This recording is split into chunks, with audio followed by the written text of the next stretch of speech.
I stood in the little chapel on the edge of Billings, Montana, staring at the pine casket that held my husband, Jack Harlan. The air smelled of sage and wildflowers I'd picked myself from the hills behind our small ranch house. White daisies and blue lupin, his favorites.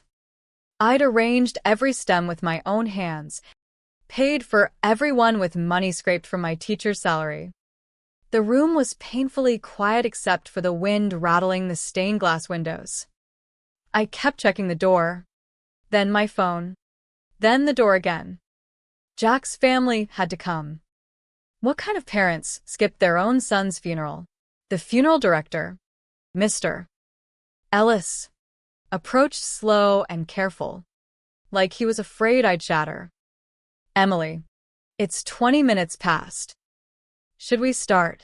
5 more minutes, I whispered, clutching my phone so hard my knuckles went white. He gave me that soft, pitying nod folks in small Montana towns have perfected and stepped away. In the back row sat my friend Laura, the only person from the high school who'd taken the day off to be here. 20 empty chairs stretched in front of her, chairs I'd set out myself, hoping Jack's parents, brother, and sister would fill them. 3 days earlier I'd called Evelyn Harlan, Jack's mother. My voice had shook as I told her the details. Tuesday, 2 p.m. Grace Chapel outside Billings. Will you be there? I'd asked. A long pause. Then Evelyn's crisp reply. Of course we will. Emily. He was our son. Our son. The same son she'd visited exactly twice in the 8 months he fought pancreatic cancer. The son she'd called overly sensitive when pain kept him bedridden. The son she'd accused of giving up too soon when the doctors delivered the final prognosis. At 2:27, I felt something inside me snap, clean in two. They weren't coming. Mr. Ellis approached again. I nodded before he could ask. Soft guitar music, Jack's favorite Chris Stapleton song, filled the chapel. I walked to the podium on legs that felt borrowed. I'd written a eulogy. Practiced it in the mirror until I could almost get through it without crying. Now the words blurred. Jack Harlan was the best man I ever knew, I began, voice cracking. He was gentle, funny, stubborn in the quiet way only Montana men can be. He loved these mountains, loved fixing fences at dawn, loved making me laugh when the world felt too heavy. I couldn't finish. The empty chairs stared back like accusations. Laura came up, guided me to my seat, held my hand while I cried into the sleeve of my black dress. When it was over, a few of Jack's old ranch hands sent flowers. Folks who barely knew him showed more respect than his own blood. Laura waited until we were alone in the vestibule. I hate to make this worse, but you need to see something. She handed me her phone. Sophia Harlan, Jack's younger sister, had posted 40 minutes ago. The photo showed the entire Harlan family around a long table at the Rex, the fanciest steakhouse in Billings. Crystal glasses raised. Evelyn in a shimmering silver gown. Richard in a tailored suit. Wyatt, Jack's older brother, grinning wide. Sophia's caption, celebrating 40 years of love with the best parents in the world. Family first. Always Red Heart Harlan Strong. Posted at 2:12 p.m., 3 minutes before Jack's service was meant to begin. They'd chosen a lavish anniversary dinner over their son's funeral. I stared until the screen went dark. Laura touched my shoulder, but I barely felt it. I walked back to the casket, laid my hand on the cool wood. They didn't even say goodbye to you, Jack, I whispered. Something inside me shifted, hardened, sharpened, and I knew nothing would ever be the same. I woke up on the living room couch still in my funeral dress, sunlight pouring through the lace curtains like nothing terrible had happened. My phone glowed with notifications, 52 missed calls. 71 texts, all from Harlan numbers. I dropped it like it burned. The house felt hollow without Jack's quiet humming, without the smell of his coffee. I hadn't eaten in 2 days. Hadn't slept in a real bed. Grief sat on my chest like a boulder. I drifted to the bookshelf and pulled down the leather album Jack made for our 5th anniversary. Page by page, our life unfolded. The first photo, Jack and me at the county fair 8 years ago. I was laughing, holding a stack of used paperbacks I'd bought for $1. He was looking at me like I hung the moon. That day he'd asked if I'd read Lonesome Dove. We talked until the lights dimmed. He asked for my number before the rodeo even started. Later pages showed the first time I met his family at the big Harlan Ranch 30 miles outside town. Evelyn had sized me up at the door like I was a stray dog. "So you're the schoolteacher," she'd said, not a question. More an assessment. Dinner had been worse. Evelyn asked where I grew up. "East Billings," I answered. She'd winced. Asked about my folks, Dad a mechanic, Mom a nurse at the clinic. Evelyn exchanged a look with Richard that said everything. Wyatt barely glanced up from his phone. Sophia talked non-stop about her influencer life in Denver. Only Richard offered polite small talk, though he never once contradicted Evelyn. I flipped to our wedding photos, small ceremony in a meadow near Red Lodge, because that's what we could afford. Evelyn had worn ivory. Actually body. My mother's jaw had clenched so hard I thought she'd crack a tooth. Christmas photos. Hospital photos, few of those. The last one Laura took, Jack asleep in his hospital bed. Me curled beside him, holding his hand. I closed the album and pressed it to my heart. A loud knock rattled the front door. Angry. Insistent. I froze. More knocking. I crept to the window and peeked through the curtain. Evelyn stood on my porch in a camel hair coat, face twisted with fury. Richard beside her looking uneasy. Wyatt in a Carhartt jacket. Sophia in oversized sunglasses despite the cold. Emily. Evelyn's voice cut through the wood. Open the store right now. We need to talk about your behavior.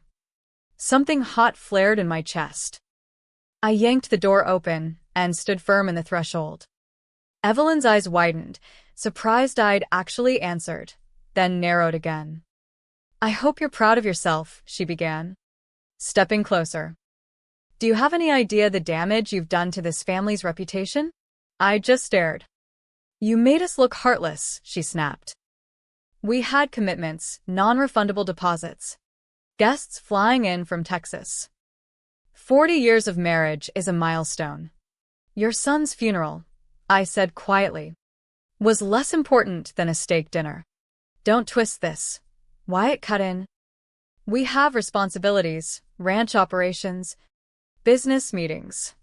Sophia pulled off her sunglasses. Her eyes were red, but her tone was sharp. People are tearing us apart online because of that post your friend made. My brand deals are at risk. I almost laughed. Jack is dead. And you're worried about brand deals? This is a misunderstanding, Evelyn said, switching to her wounded mother voice. Help us fix it. Post something saying there was a scheduling conflict. Clear our name. No, I said. The single word hung in the cold Montana air. Evelyn's face flushed crimson. After everything we've done for you. You never did anything for me, I said, voice steady. You tolerated me. Barely. Richard tried his peacemaker routine. We're all hurting. Emily. I looked him dead in the eye. Did you love him at all? Silence. How dare you? Evelyn hissed. I closed the door, locked it, and leaned against it until I heard their truck roar away. Then I noticed a thick white envelope on the floor, pushed through the mail slot. Return address, Harlan Family Law Offices. Stamped in red. to be opened only after funeral. My heart hammered as I tore it open. Inside was a handwritten letter in Jack's familiar scrawl and several legal documents. I sank to the floor and began to read. My dearest Emily, if you're reading this, I'm gone. I'm so sorry I left you to carry this alone. I wish I could hold you one more time and tell you it's going to be okay. But there are things I need you to know, things I was too weak to say out loud. I know my family didn't come to my funeral. I know my mother well enough to predict she's scheduled something more important. It doesn't surprise me anymore. The last 8 months showed me who they truly are. They never loved me the way parents are supposed to love a child. I was always the quiet middle kid, the one who liked books more than branding calves, who wanted to teach history instead of running the ranch. Wyatt was the heir. Sophia was the princess. I was just extra. I spent 34 years trying to earn their approval. It took dying to realize I never would. But then I met you. You loved me exactly as I was, flaws, bad jokes, early mornings, all of it. You became my real family. 2 years ago, Grandma Ruth passed. She left each grandchild a private inheritance. Mine was $600,000. Mom never knew. Grandma made sure of that. I kept it separate, invested quietly. I've now placed every penny in an irrevocable trust with you as sole beneficiary. My parents, Wyatt, and Sophia have no legal claim. The lawyer will only reveal the trust's existence after my funeral, and only if my immediate family fails to attend. I needed proof. Eminência. Proof for you, so you'd never doubt what I already knew. There are letters enclosed, copies of ones I wrote to each of them. I wanted them to hear the truth from me, gently but clearly. Use this money to live big. Buy the little cabin on the Beartooth we always talked about. Travel. Adopt every dog at the shelter if you want. Be happy. You deserve it. You were my home. Always. Love forever. Jack. Tears blurred the ink. I unfolded the copies. To Mom, I forgive you for the constant comparisons, for making me feel small. I forgive you for choosing an anniversary party over my funeral, because it proved everything I already understood. I hope your image and your celebrations keep you warm. To Dad, I wish you'd spoken up just once. Silence hurts as much as words sometimes. To Wyatt, we could have been close. You saw kindness as weakness. I'm sorry you never let yourself know me. To Sophia, I hope life treats you gently. I'm sorry we were never friends. They were heartbreakingly kind, truth wrapped in mercy. My phone rang, an unknown number. I answered with a raw voice. Mrs. Harlan, this is Daniel Brooks, your husband's estate attorney. I've just delivered Jack's letters. Mrs. Evelyn Harlan has already called my office 4 times demanding details about a trust she claims doesn't exist. I managed a watery smile. She'll be disappointed. The trust is ironclad, he assured me. Jack was meticulous. Nothing they can do. Thank you. One more thing Jack asked me to tell you personally. Don't let guilt or manipulation pull you back. You owe them nothing. I hung up and sat among the papers on the floor, feeling the weight lift just a fraction. Jack had protected me even from the grave. 4 days later they returned. This time Evelyn's eyes were swollen, makeup smudged. She clutched Jack's letter like a lifeline. Richard looked 10 years older. Wyatt's jaw was tight. Sophia's usual confidence was gone. I opened the door but stayed in the frame. Emily, Evelyn began, voice cracking. Please. Can we come in? We need to talk. We can talk here. Evelyn's tears started fresh. I made a terrible mistake. I didn't realize how final it was. I thought there'd be more time. You had 8 months, I said quietly. Richard stepped forward. We want to make amends. Be a family again. I almost laughed. We were never a family. That's not fair, Sophia whispered. We can change. Wyatt cleared his throat. Look, maybe we got caught up in our own lives. But Jack wouldn't want this division. Now you care what Jack wanted? We always cared, Evelyn insisted. He was my boy. I looked at each of them, grief real, but tangled with something else. You read his letters, I said. You learned about the trust. And suddenly you're here crying and begging. That's not why, Sophia started. Then why now? I asked. Why not 6 months ago when he was begging you to visit? Why not yesterday when the chairs were empty? Silence. Wyatt tried the reasonable tone. We could contest the trust. Undue influence. Diminished capacity. Court would be ugly for everyone. Or we could sit down like adults and divide things fairly. There it was. Jack was perfectly clear-headed, I said. He knew exactly what he was doing. Evelyn's tears slowed, voice sharpening. Blood family should be provided for. Your blood family couldn't spare 2 hours to say goodbye. One mistake, Evelyn snapped. It wasn't one mistake, I said. It was 34 years of them. I took a breath. I'm not keeping you from Jack's memory. Visit his grave whenever you want. But I'm done being part of your story. You're taking everything and walking away? Wyatt asked. I'm taking what Jack wanted me to have and building a life he'd be proud of. Richard tried one last time. Think about what people will say. Let them talk, I said. I've lived under your judgment long enough.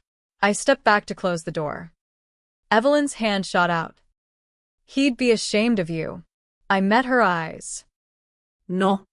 Evelyn. He wrote that he forgave you. That's more grace than you ever gave him. I shut the door gently this time. Locked it.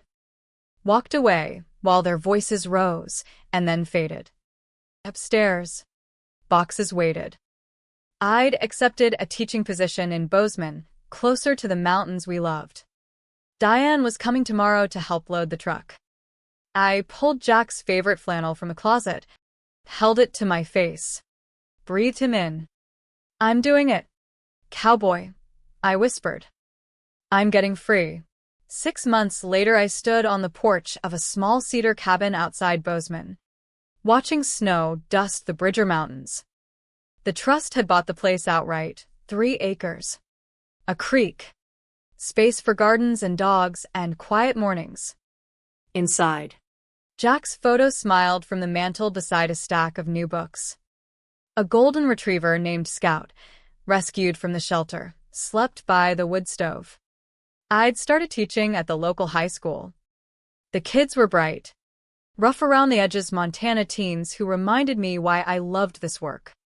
Colleagues invited me to potlucks and trail rides. Nobody knew the whole ugly story unless I chose to tell it. Some evenings I drove to the little cemetery outside Billings. Left daisies on Jack's grave. Talked to him about the cabin, about Scout, about how the sunsets here painted the sky the same colors as the ones we watched from our old porch. One Sunday in April my phone buzzed, an email from Attorney Brooks forwarding a letter addressed to me. It was from Evelyn. Emily. I've read Jack's letter more times than I can count. I've sat in his room at the ranch and realized how little I truly knew my own son. I was so busy protecting an image of what a perfect family should look like that I missed the real one standing right in front of me. I don't expect forgiveness. I know I don't deserve it. But I want you to know we've started going to grief counseling, Richard, Wyatt, Sophia, and me. It's messy and painful, but we're trying to become people Jack might have been proud of. We visit his grave every Sunday now. We leave daisies, because Sophia finally asked the florist what his favorite was. The ranch will never be sold out of the family, Jack's portion was always safe, but we've set up a scholarship in his name at the high school for kids who love history and literature. It felt like something he'd want. Live well, Emily. That's all I can ask. Evelyn. I read it twice. Felt the old anger flare, then watched it cool into something softer. I didn't reply. Maybe one day I would. Maybe not. Forgiveness isn't a single moment. It's a long trail you walk at your own pace. That evening, Scout and I hiked up to a ridge above the cabin. The sun sank behind the mountains in a blaze of pink and gold. I pulled Jack's flannel tighter around me. I think we're okay. Jack, I said to the wind. I think we're finally okay. Some families you're born into. Some you marry into. Some you have to leave behind to find the one you were meant to build. I'd left the pain behind. Kept the love. Carried Jack forward in every sunrise I watched. Every kid I taught. Every quiet evening by the fire. And somewhere, I knew he was smiling. I was healing. I was home. I was free.